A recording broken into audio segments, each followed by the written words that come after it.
देखते होता हमारे उड़हिया बैठी के पिपरा के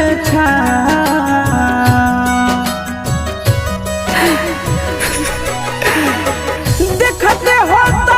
हमारे उड़हिया बैठी के पिपरा के रुक रुक रुक अरे टरेनिया रुक रुक